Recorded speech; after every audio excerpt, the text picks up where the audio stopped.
Okay, so we've got a Hotpoint 50/50 fridge freezer here. This particular model is a STR175WP, and it's a pretty standard 50/50 fridge freezer, around about 6 or 7 years old. As you can see, there's a few things wrong with it. The lights need replacing, for example, or the door seals need replacing.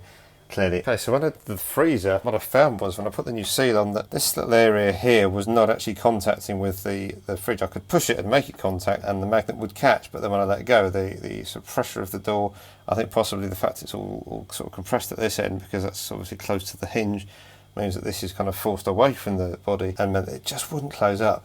This bit did, but this sort of area here just wouldn't close up. In the end, what I had to do was get a hairdryer and heat up this rubber, and that made it more pliable, and that meant that when I shut it and the magnet caught, I could then let go, and it started to sort of use the thermosetting effect of plastic. It's obviously a plasticky rubber type stuff in that material to actually expand and to fill the gap, and it's been absolutely fine ever since. The other thing I did do was to apply silicone grease all the way down there. You can see it's still there, all the way down the inside edge there, which just makes it that little bit more effective when you close the door. So that's been fine. However, if you use petroleum grease, it will erode the rubber of the seal, so you need to use silicone grease. I'll put a link to some in the description. It's a little bit more expensive, but it will not ever rot rubber. It's well worth having a tub in your toolbox. Now, when I was doing it, I noticed that the seal on the fridge is very deteriorated. It's also come away in places. It's also looking pretty mouldy, honestly.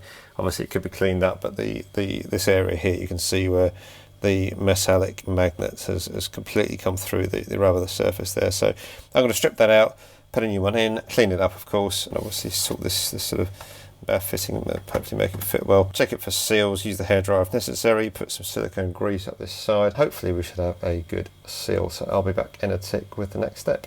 And that is it. The seal is all installed. It's all looking pretty good. It looks like there's a slight gap here, but in reality it's actually okay. It's just the way that this little curve of plastic is sitting. As long as the corners are well seated, then you know you're okay. You can see that corner's well seated.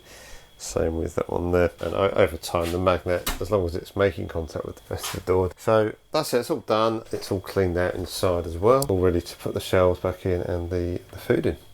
Hope that helps. Do please leave a comment below if you've got any questions or any constructive feedback. Constructive feedback respectfully delivered is a gift. I truly believe that, and I'm very, very grateful for all of your comments. Also, please consider subscribing. I will be sure to upload more videos, and be sure to press the bell icon so that you get notified every time I upload a new video. Thanks for watching. Take care.